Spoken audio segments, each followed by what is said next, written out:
What medals could you possibly have? My stepfather laughed when he said it. He had no idea I was a colonel. He had even less idea that he had used my military identity to build a fraudulent government contract. But when I discovered my name attached to a secret emergency network and realized my own family was connected to it, I knew this wasn't just about money.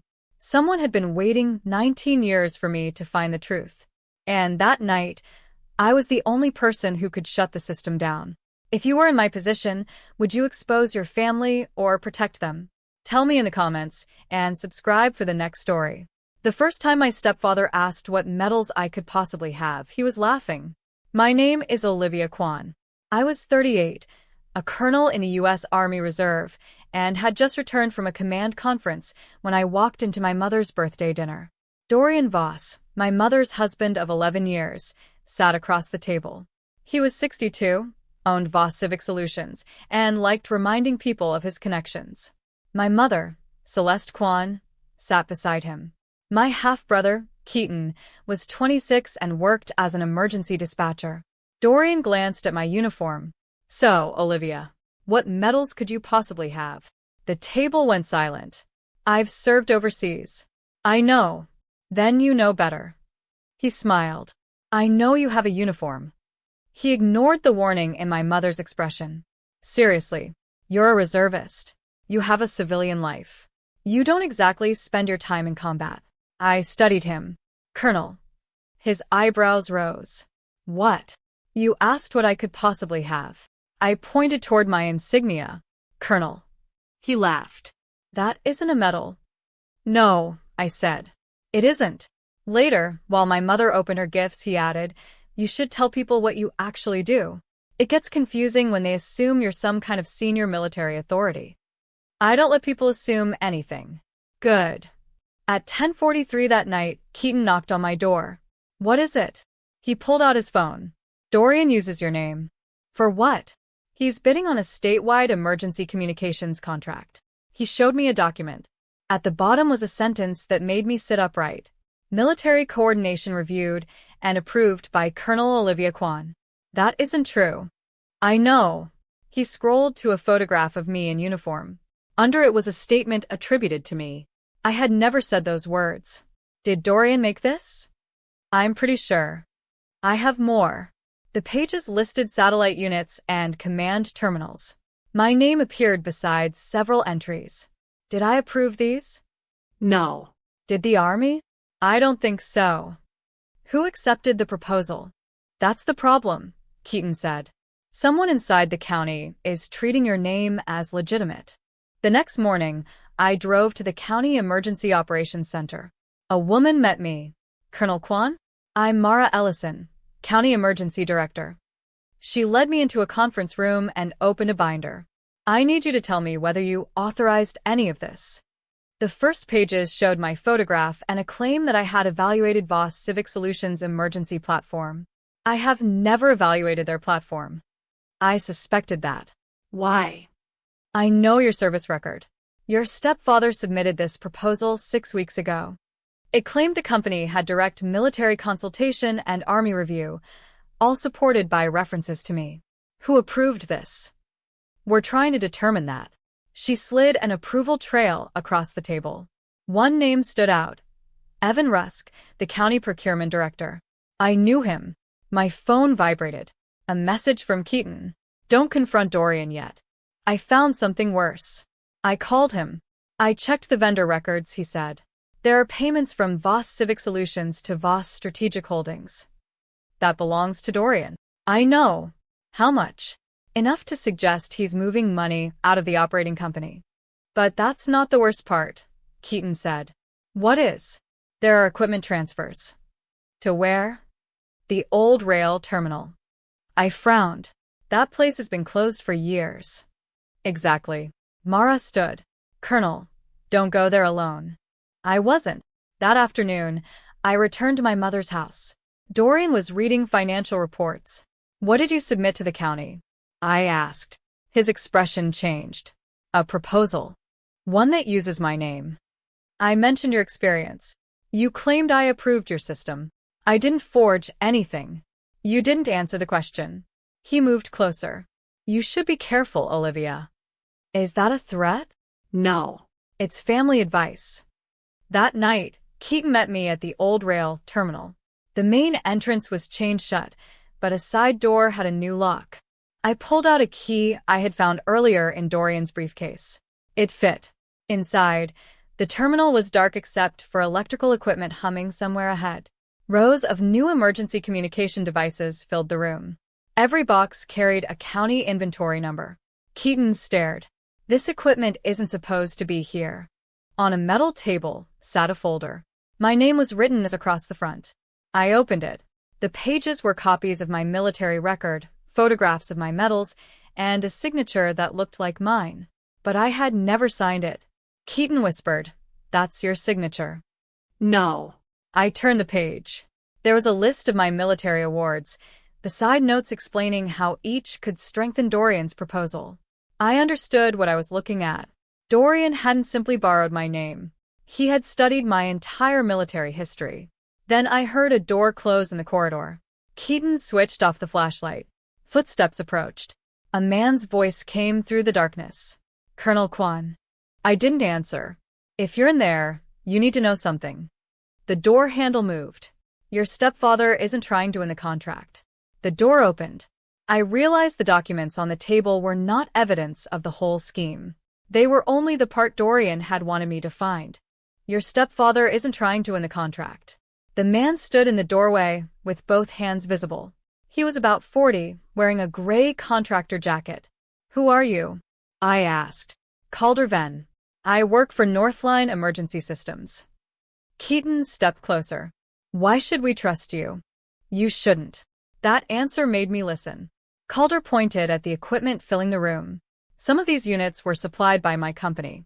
Dorian bought them through Voss Civic Solutions, transferred them here, then reported them as deployed during emergency exercises. I looked at the inventory sheets. So, he billed the county for equipment that never reached emergency sites. Yes. And my name? Your name made the paperwork pass faster. My jaw tightened. Who told you I approved anything? Dorian. Did he show you an original authorization? No. A scanned document. Then it was forged. Calder nodded.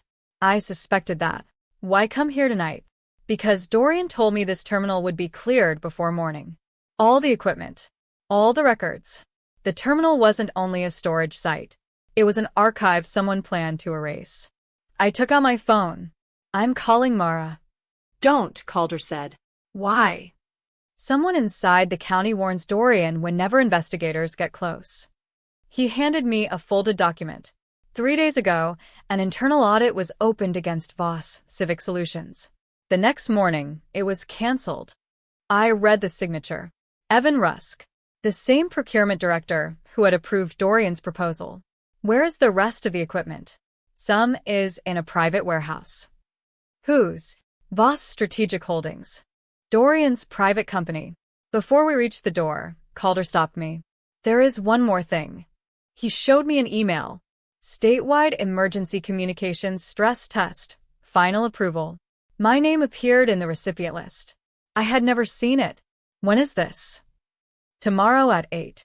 What happens? They shut down the existing emergency network for 20 minutes. And the backup? Voss Civic Solutions. I understood.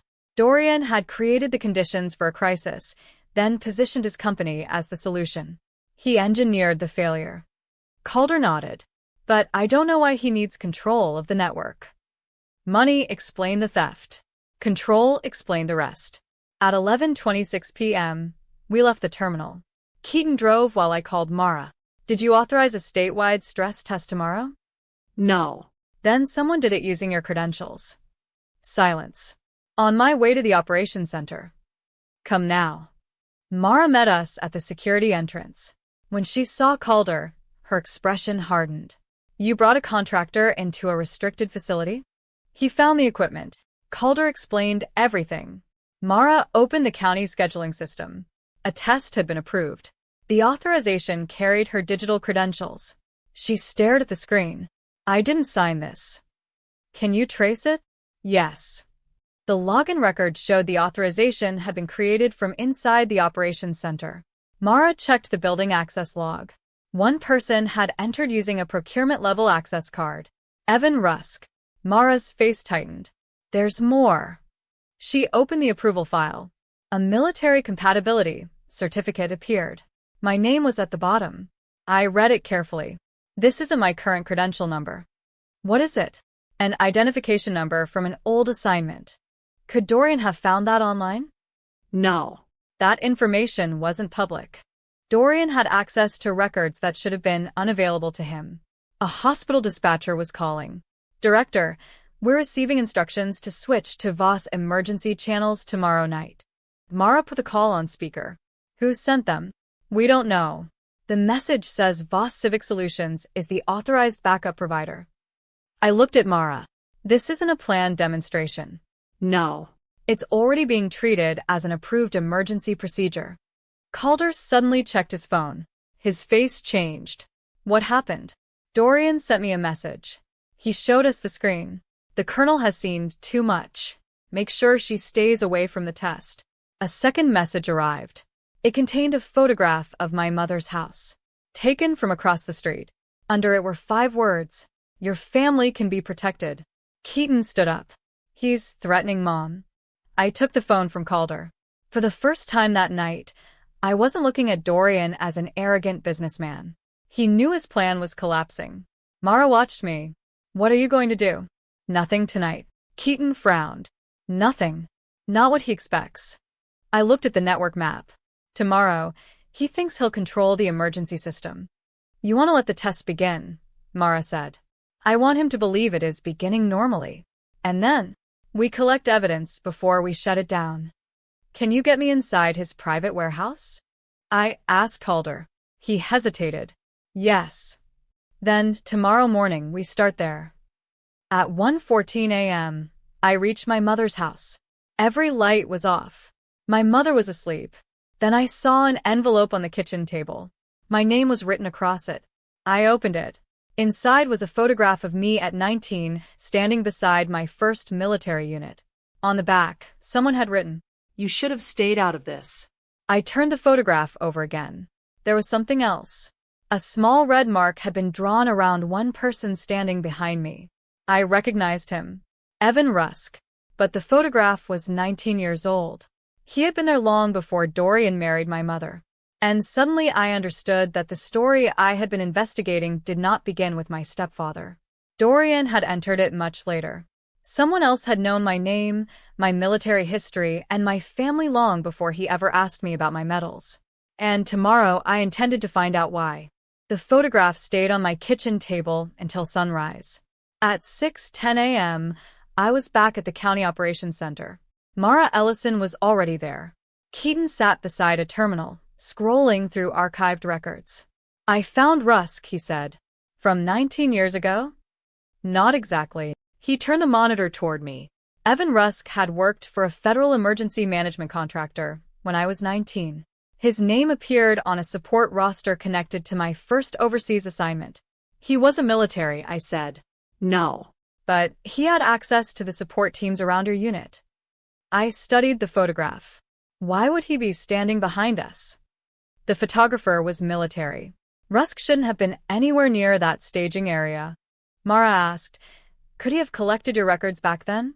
Possibly, but not the classified ones. Keaton looked at me. Then where did Dorian get your medical documents? I had no answer. Not yet. At 7:02, Calderven arrived with warehouse maps. Northline still supplies VOS, he said. I can get you inside the private warehouse. Mara held up a state inspection order. I already called an inspector. We drove to an industrial district near the river. A security guard checked our paperwork. Then he saw my name. Colonel Kwan. Yes. Mr. Voss said you weren't supposed to be here. Then he should have secured his records better. Rows of emergency equipment filled the warehouse. Every crate carried a county inventory number. Calder checked the serial numbers. Some of this was reported as deployed 6 months ago. It wasn't. We found a locked office at the rear. Inside were financial records, vendor contracts, and 3 computers. One computer was still running. A spreadsheet covered the screen. I recognized my name. Quan Credential Assets. The list contained my rank, awards, deployments, command positions, family connections, and public appearances. It even included notes about my mother's birthday. Keaton whispered, "This isn't procurement research." I looked farther down. A column was labeled leverage. Beside my mother's name, financial. Beside Keaton's, employment. Beside mine, reputation. Someone had built a pressure map of my family. Dorian hadn't simply borrowed my credentials. Mara opened another folder. Inside were emails between Dorian and Rusk. The inspector began documenting the office. Then I noticed a locked drawer labeled Project Orchid. Calder went quiet. "What is Orchid?" Northline was asked to provide equipment for it 2 years ago. By Dorian? Yes. What was it? A private emergency continuity program. Private. They said it was for disaster resilience. And what was it actually? We never found out. I opened the drawer. Inside was a binder. The first page showed the county's emergency network. Then I found a section labeled Civilian Information Access. Shelters, hospitals, evacuation routes, traffic cameras, emergency calls, utility status. Mara stared at the page. He wanted access to all of it. "Tomorrow's test gives him the gateway," I said. A handwritten note appeared in the margin. "Temporary authority becomes permanent after successful activation." Keaton looked at me. "What does that mean?" "It means this isn't about winning a contract." I pointed to the diagram. If Voss activates it tomorrow, the county could become dependent on his private system. And removing it later would require another authorization. Exactly. Dorian wasn't building a backup service. He was building a private emergency infrastructure company the government could become dependent on. At 9:16 a.m., my phone rang. It was my mother. "Olivia?" Her voice was frightened. "What's wrong?" "Dorian came home this morning." "Did he threaten you?" No. "He apologized." "For what?" "He knows you've been investigating him." "What else?" "He said you don't understand what you're dealing with." Why? "He said Rusk isn't working for him." I froze. Dorian said he was afraid of Rusk. The call ended. I called back. Nothing. Keaton grabbed his jacket. "We're going there." We reached my mother's house 11 minutes later. The front door was open. My mother's phone lay on the floor. There was no sign of her. "She's been taken," Keaton said. I looked around. There were no signs of forced entry. Then I saw a note on the counter. 3 words. "Ask your mother." Beneath it was an old photograph. The same photograph from my first deployment, except this copy had been altered. Rusk was circled in red. Beside him, someone had written another name. My mother's maiden name. Celeste Park. I stared at it. Why would Mom be connected to Rusk 19 years ago? Keaton had no answer. My phone rang again. Blocked number. I answered.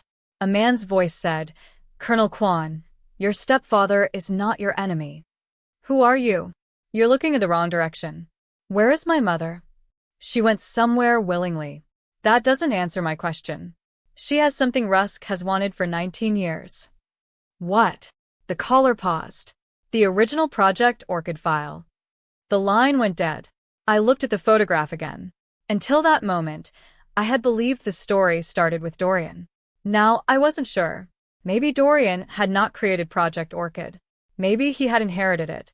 And if my mother really had the original file, then someone had spent 19 years making sure it stayed hidden. Tomorrow's emergency test was only hours away. My mother was missing. Rusk was somewhere inside the system. And for the first time, I had to consider a possibility I didn't want to believe. Dorian might have been lying about almost everything. But he might also have been telling the truth about one thing. He was afraid. The emergency test was scheduled for 8 in the evening. By noon, my mother was still missing. I knew panic creates bad information. I needed facts first. Mara Ellison gave me access to the county's secure command room. Keaton sat at the adjacent console while Calder Venn waited near the door. 3 priorities, I said. Find Mom. Identify Rusk's access. Stop Project Orchid. Keaton nodded. Mara pointed at the network map. We have a fourth problem. The governor's office has already announced the test publicly. Can they cancel it? They can. Will they? Not without evidence. That was the problem. Dorian had spent months creating evidence that supported his version. We had fragments. He had a polished story. At 12:38, a message appeared on the secure system. Voss Civic Solutions, final deployment confirmed. I stared at it. That wasn't there 5 minutes ago. Mara checked the audit trail. Someone is making changes remotely. Can you trace it? She shook her head. It's bouncing through 3 county servers. Keaton leaned toward his screen. Wait. He opened another window. The access token belongs to Rusk. Location? County Administration Building. I stood. Then we go there. Mara grabbed her coat. We entered through the public lobby and took the elevator to procurement. Rusk's office door was open. His desk was empty. A computer monitor showed a document titled Orchid Activation Protocol. Keaton photographed the screen. I read the first page. The protocol would transfer emergency communications management to a private control center during the test. A second clause stated that if the county failed to restore the original network within 30 minutes, the private provider would retain operational authority until the emergency was officially declared resolved. That could last for days, Mara said. Exactly. I opened the system history. The activation protocol had been created 2 years earlier. The author field showed one name, Dorian Voss, but the approval field showed another, Celeste Park, my mother's maiden name. I felt my chest tighten. She approved this? Mara looked at me. Your mother worked for the county? Not that I know of. Keaton opened another file. Olivia. It was an employment record. Celeste Park had worked for a federal contractor 19 years earlier. Her assignment? Project Orchid. I sat down. My mother had never told me. A sound came from a hallway. Someone was running. Keaton and I followed and reached the stairwell just as Rusk pushed through the emergency exit. Stop. He kept going. We reached the parking garage. Rusk turned. You don't understand. Then explain. He looked at me. Your mother took the file. Where is she? I don't know. You worked with her. Not like you think. Then tell me what Project Orchid was. Rusk hesitated. It was a federal pilot program. For what? Emergency continuity. That's what Dorian calls it. Rusk shook his head. Dorian found the old system later. He didn't create it. Who did? Rusk looked at me. Your mother. The words hit harder than I expected. My mother created Project Orchid? She helped design the original architecture. Why? Because after a major disaster, communication systems can collapse.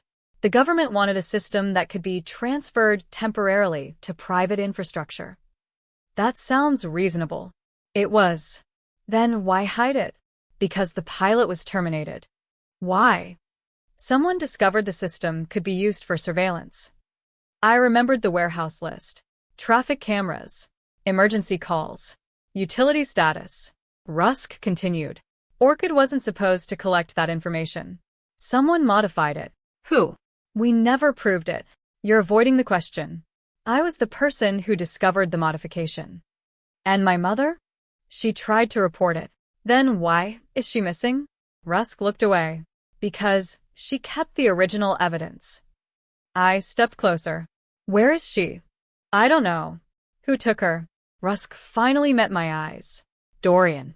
I froze. That's impossible. He contacted her this morning. Why would he take her if he's afraid of you? Because Dorian knows what is in the original file. What?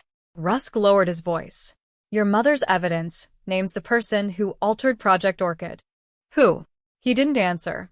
A gunshot sounded from the far end of the garage. Rusk dropped. Keaton pulled me behind a concrete pillar. For several seconds, nobody moved.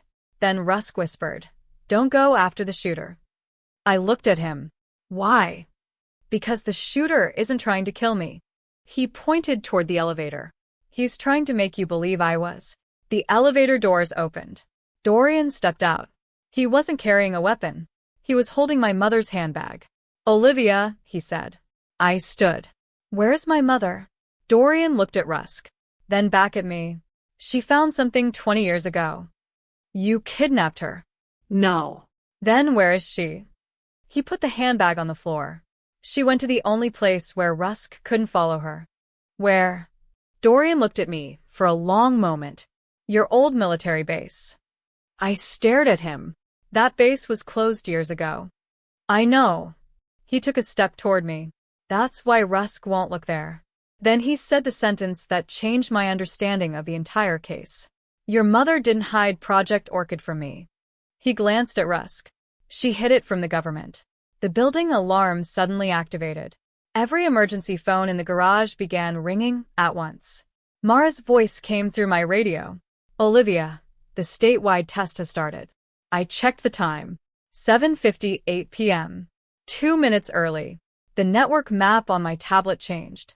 A new control node appeared. Orchid active. And beneath it was a single authorization name. Mine.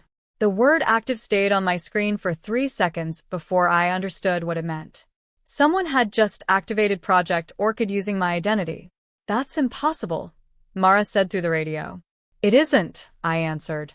It's happening. The emergency center changed instantly. Operators began receiving conflicting instructions. Hospital channels were rerouted. County dispatchers reported that their backup frequencies had been locked. Keaton looked at me. They've attached your credential to the activation. Can you remove it? I can try. Don't. He stared. If we erase it now, we lose the evidence. Mara understood. Then what do we do? Let Orchid run long enough to expose every connection. We isolate the public network from it. That could leave us blind. Only if we let the private system become the primary network. I turned toward Dorian. He stood several feet away, watching me. You knew this would happen. I knew someone would activate it. Using my name? That wasn't my decision. Where is my mother? I told you. She went somewhere safe. Then why do you have her handbag? Dorian looked down. She gave it to me. I didn't believe him. Rusk, still sitting against the concrete pillar, spoke quietly. Ask him what was inside. Dorian's expression hardened. I picked up the handbag. Inside were my mother's wallet, keys, medication, and a small metal case. The case had no label. I opened it. A memory card sat inside. Dorian moved toward me. Don't. I looked at him. That sounded like a warning. It is. I pocketed the card. Keaton called from the command room. Olivia, we've got movement. What kind? Orchid is mapping every connected emergency device. Mara swore. It isn't just taking control. No, I said. It's collecting the network. I remembered the warehouse files. Hospitals. Cameras. Shelters. Utilities. Orchid wasn't simply a communications backup. It was building a live map of the county's infrastructure. Can you copy the data? Keaton nodded. I'm already doing it. Good. Don't shut it down yet. Mara looked at the dead screens. Can you bring the system back? Not from here, Keaton said. Then we use the protected radios. He began assigning channels manually. Operators moved between consoles, writing frequencies on paper and confirming each connection by voice. I watched Dorian. You knew this was possible. I knew Orchid had a weakness. And you exploited it. I tried to contain it. You tried to own it. He didn't argue. That silence told me more than his excuses had. I took the memory card from my pocket. Whatever is on this explains the original system. Dorian looked at it. And it may explain why your mother disappeared. Then we're going to find out. At 8:12 p.m., the first real emergency came in. A highway accident had blocked 2 lanes. Several people were injured. The local dispatch center couldn't reach one of the responding units. I immediately ordered a manual switch to a protected radio channel. The unit answered. Unit 14, we copy. I exhaled. The public network was still alive. But Orchid was learning. At 8:19, another alert appeared. A hospital had received a false evacuation order. Keaton traced it. Orchid node. Block it. I can't. The message is being sent through an authorized county channel. I looked at Dorian. He shook his head. That's not me. Then who? Rusk answered. Someone with administrator access. Rusk. No. He looked at Dorian. Someone who has had access longer than either of us. I turned toward him. Who? Rusk hesitated. Celeste. Everything stopped. My mother? She wrote the original Orchid architecture. Dorian stepped forward. She didn't build the version you're seeing. Rusk shook his head. No. Someone changed it after she left. Who? He looked at the memory card in my hand. That's what your mother kept. I understood why Dorian wanted the card. It wasn't evidence of his crimes. It was evidence of the person who had corrupted Project Orchid.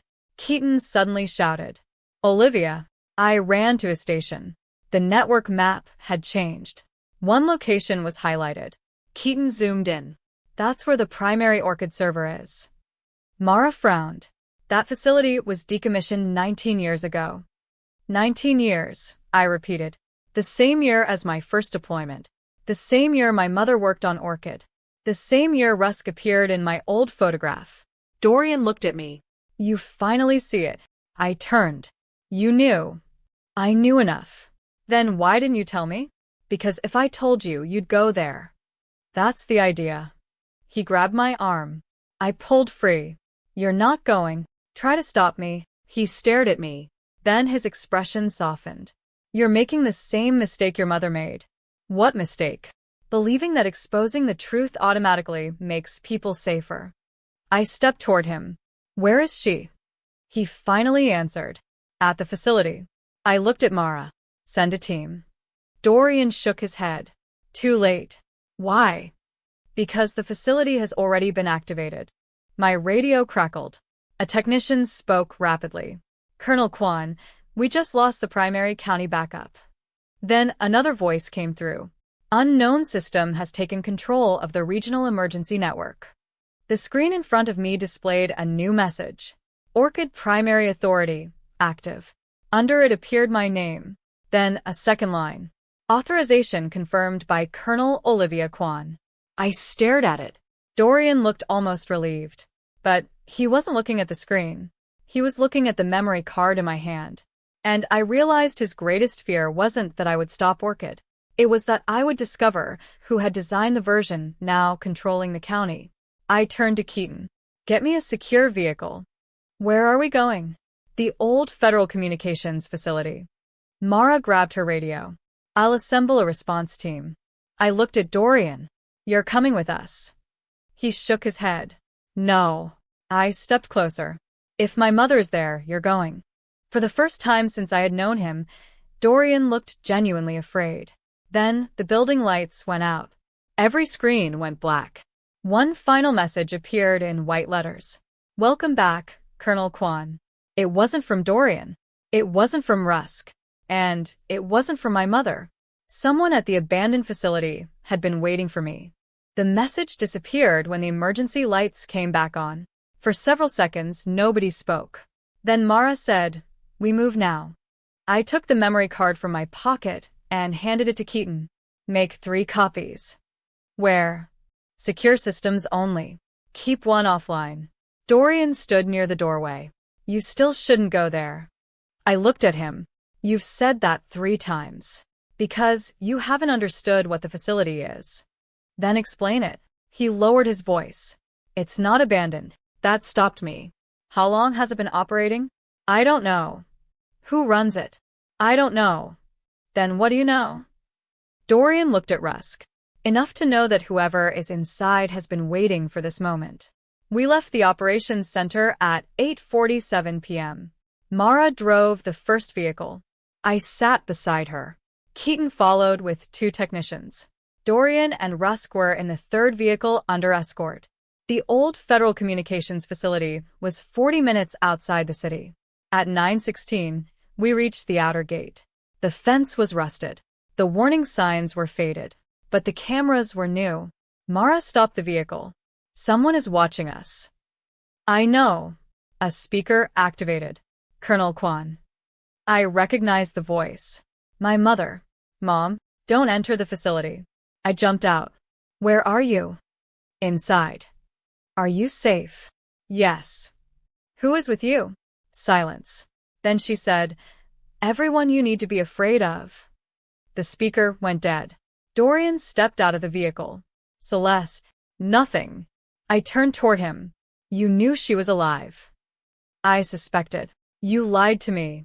I was trying to keep you away. From my own mother? From what she knows. The gate opened. Nobody had touched it. Mara raised her weapon. That's not normal. No, I said. It isn't. We entered. The facility looked abandoned from the road, but the interior was different. The hallway lights activated as we moved. Security doors unlocked one after another. Someone was giving us access. At the end of the corridor, we found a control room. My mother was standing in front of a large screen. She looked exhausted but unharmed. Mom. I crossed the room and hugged her. She held me tightly. I knew you'd come. You could have called. I tried. Dorian said you went willingly. I did. Why? She looked at him. Because I needed to know whether he would bring you here. Dorian looked away. I stepped back. Start explaining. My mother took a breath. Project Orchid began as a federal emergency communications project. The original purpose was simple. If conventional systems failed, authorities could temporarily connect hospitals, dispatch centers, utilities, and emergency responders through a protected network. That sounds like what Dorian described. It was. What changed? Someone added surveillance functions. She pointed at the screen. The modified system could monitor calls, cameras, traffic systems, utility data, and emergency records. Who added it? My mother looked at Rusk. He did. Rusk's face hardened. That isn't true. I said someone added it, she replied. I didn't say Rusk did. I stared at her. Then who? She opened a file. The name appeared. Arthur Vale. I didn't recognize it. Dorian did. He sat down. No. Mara looked at him. Who is Arthur Vale? Dorian rubbed his forehead. The founder of Voss Strategic Holdings. I looked at him. You, my father. That was the final piece. Dorian's father had been involved with Project Orchid 19 years earlier. My mother had discovered the unauthorized surveillance modifications. She reported them. The federal pilot was terminated. But the system wasn't destroyed. Arthur Vale kept copies. Years later, Dorian inherited the files and saw a business opportunity. He didn't create the original scheme. He revived it. Rusk had tried to expose the modified system. My mother had kept the original evidence. And Dorian had spent years trying to reconstruct the network. What about my records? I asked. My mother looked at me. Arthur collected them. Why? Because your unit was one of the first groups involved in testing emergency interoperability. She opened another file. My 19-year-old military record appeared. He used your unit as a proof of concept. I stared at the screen. That photograph. Arthur kept copies of everyone involved. And Dorian used mine. Yes. I turned toward Dorian. You knew all of this. I knew pieces. You used my identity anyway. I needed someone whose credentials would be trusted. You could have asked me. You would have refused. Yes. He nodded. I knew. Mara stepped toward the control console. Can we shut Orchid down? My mother shook her head. Not from here. Why? Because the system is no longer here. I looked at the screen. A map showed hundreds of active connections. Hospitals, dispatch centers, utility stations, emergency shelters. The network had spread. Where is the primary control? My mother pointed to one location. The County Emergency Operations Center. I felt cold. It's already inside our building. Yes. Then we have to disconnect it manually. My mother shook her head. If you disconnect the wrong node, every connected facility will lose communication. Keaton stepped forward. Then we need to isolate it in stages. My mother looked at him. You're Keaton? He nodded. You're the dispatcher. Yes. She smiled faintly. Your father would have been proud. Keaton's expression changed. My mother had never talked about his biological father. But there was no time to ask. A siren sounded. The facility doors locked. Mara checked her radio. Security team? No response. I looked at Dorian. What did you do? Nothing. My mother walked to the console. The system has locked us in. Can you override it? No. Then who can? She looked at me. You. I frowned. Why me? Because the system was designed around a military authorization model. She pointed to the screen. Your credentials were entered into the original compatibility database 19 years ago. So someone used my old credentials to activate Orchid. Yes. And now the system thinks I'm the authorized commander. Exactly. I understood. The same identity Dorian had used to deceive the county could now be used against the person who created the deception. I sat at the console. Tell me what to do. My mother guided me through the architecture. I didn't need to destroy Orchid. I needed to revoke its false authority, one node at a time. At 10:03 p.m., Keaton isolated the hospital network. At 10:11, Mara secured county dispatch. At 10:19, the utility systems were separated. At 10:27, the emergency shelters were disconnected. The system fought every change, but it was losing. Then the final screen appeared. Command Authority Transfer. A confirmation box asked for authorization. My name was already there. I looked at my mother. If I confirm this, Orchid shuts down? No. What happens? It transfers command back to the public network. And my name will be permanently recorded as the person who revoked the unauthorized authority. I pressed confirm. The screen went black. 1 second passed. Then another. The radios came alive. County dispatch, we have full communication. Hospital network restored. Utility control restored. Mara closed her eyes. Keaton smiled. It was over. Not because I had beaten Dorian, because the system he had tried to control no longer belonged to him. 3 weeks later, Dorian and Evan Rusk were arrested. The investigation into Arthur Vale's old network expanded into several states. Dorian pleaded guilty to fraud, conspiracy, and misuse of public funds. Voss Civic Solutions was dissolved. The equipment recovered from the warehouses was returned to hospitals, fire departments, and emergency centers. My mother testified about Project Orchid.